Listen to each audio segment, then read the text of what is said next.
Question है 0.1 का कितना प्रतिशत 0.01 है। तो यहाँ पर का किसके साथ लिखा हुआ है 0.1 के साथ, तो ये कहाँ आएगा, बट्टे में आएगा। और यहाँ पर लिखेंगे हम 0.01 और मल्टीप्लाई करेंगे 100 से, क्योंकि आंसर निकालना है प्रतिशत में।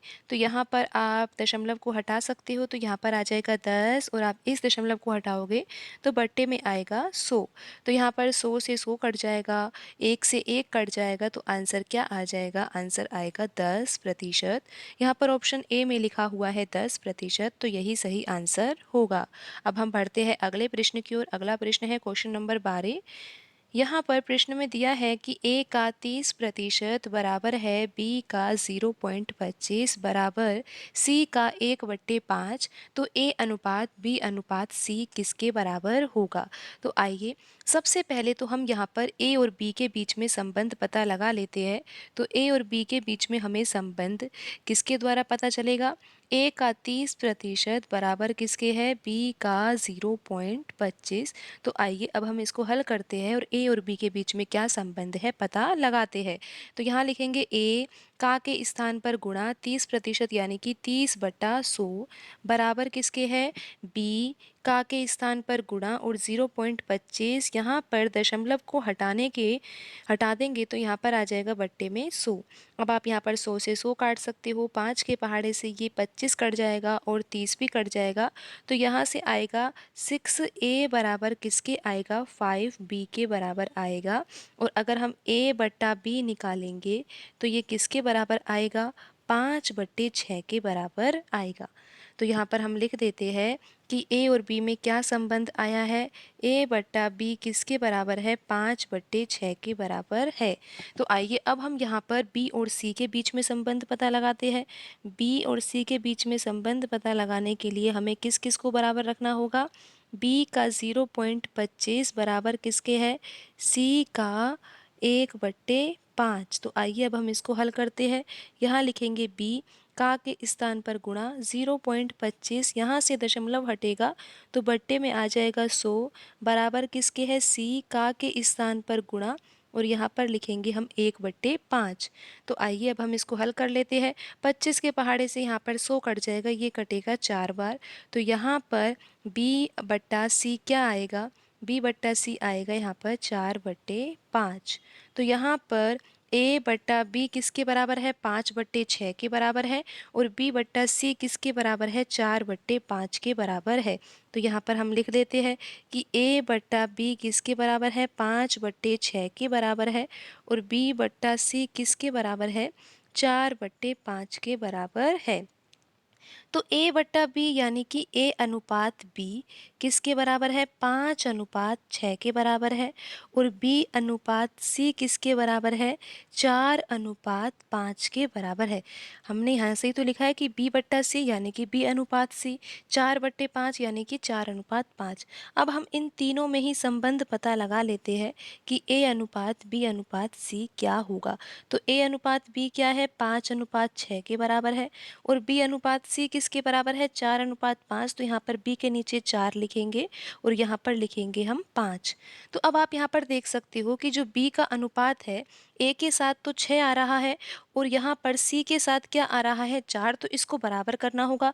बराबर करने के लिए हम इसको 12 बना सकते हैं। तो यहाँ पर हमें 6 के साथ गुणा करना होगा 2 का और 4 के साथ गुणा करना होगा 3 का। तो यहाँ पर अगर हमने 6 में 2 का गुणा किया है तो 5 में भी 2 का गुणा करना होगा, 4 में 3 का गुणा किया है तो 5 में भी 3 का गुणा करना होगा। तो यहाँ पर a अनुपात b अनुपात c किसके बराबर आएगा, ये हो जाएगा 10/12 और यहाँ पर नीचे 12/15। अब आप देख सकते हो कि यहाँ पर b का जो अनुपात है वो 12/12 सेम आ चुका है। तो अब हम इन तीनों में अनुपात निकाल ही लेते हैं। निकल ही गया है, a का 10 है, b का 12 है और c का क्या है, 15। और आप ये देख सकते हो कि ये किस ऑप्शन में लिखा हुआ है, ऑप्शन डी में लिखा हुआ है 10/12/15। और प्रश्न में हमें यही ज्ञात करना था कि a, b और c इन तीनों में अनुपात क्या होगा। तो ऑप्शन डी यहाँ पर सही होगा। आइए अब हम अगले प्रश्न की ओर बढ़ते हैं। अगला प्रश्न है क्वेश्चन नंबर 13। प्रश्न में दिया है कि x की आय y से 20% अधिक है। तो 20% को अगर भिन्न में लिखेंगे तो हम लिखेंगे 20/100, और जब इसको काटेंगे तो ये 20 के पहाड़े से कटेगा और ये आ जाएगा 1/5 के बराबर। तो 20% किसके बराबर है? 20% बराबर है 1/5 के। तो यहाँ पर प्रश्न में दिया हुआ है x और y के बारे में, तो हम यहाँ पर लिख लेते हैं x और y। x की आय y से 20% अधिक है। x की आय अधिक है, बिल्कुल अधिक है, किससे? y से। और कितना अधिक है? 20% अधिक है। अगर हम यहाँ पर जो ये 5 लिखा हुआ है इसको हम y की आय माने और हम यहाँ पर लिख देते हैं कि y की आय 5 यूनिट है, तो यहाँ पर x की आय 20% अधिक है। तो आपको पता है कि 5 का जो 20% होता है वो किसके बराबर होता है? 1 के बराबर होता है।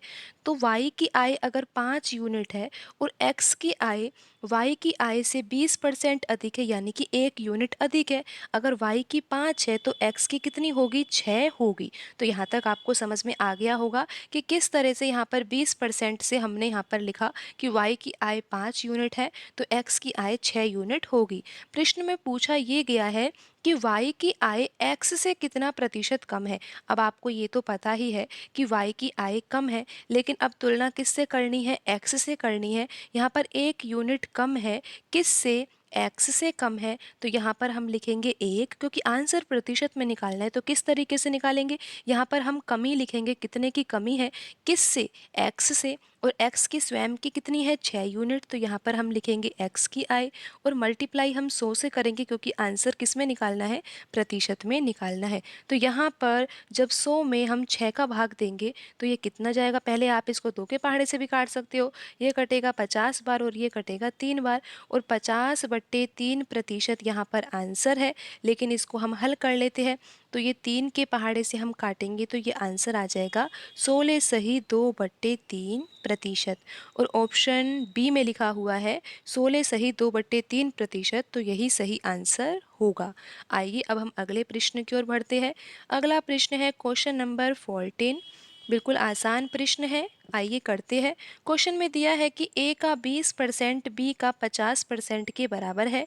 a का 20% यानी कि a गुणा 20/100, और ये किसके बराबर है? b का 50% यानी कि b गुणा 50/100। तो हम ए और बी में संबंध पता लगा लेते हैं और फिर प्रश्न में जो भी पूछा गया है उसको ज्ञात कर लेंगे। तो 100 से 100 कट जाएगा, 0 से 0 कट जाएगा, तो यहाँ पर आ जाएगा 2a बराबर 5b। और ए और बी में संबंध पता लगाने के लिए a/b हम पता लगाते हैं। तो यहाँ से आ जाएगा a/b बराबर क्या आ जाएगा? 5/2।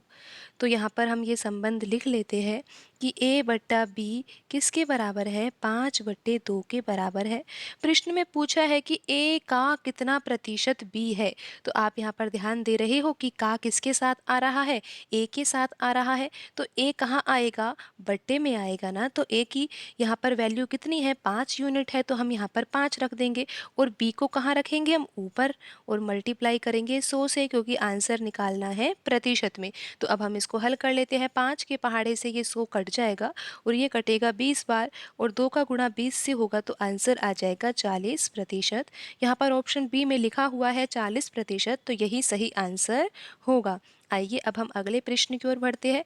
अगला प्रश्न है क्वेश्चन नंबर 15, और ये प्रश्न आपके लिए है। यह प्रश्न आपको हल करना है और इसका आंसर आपको कमेंट बॉक्स में भी लिखना है। तो आज की वीडियो में इतना ही, मिलते हैं अगली वीडियो में। धन्यवाद।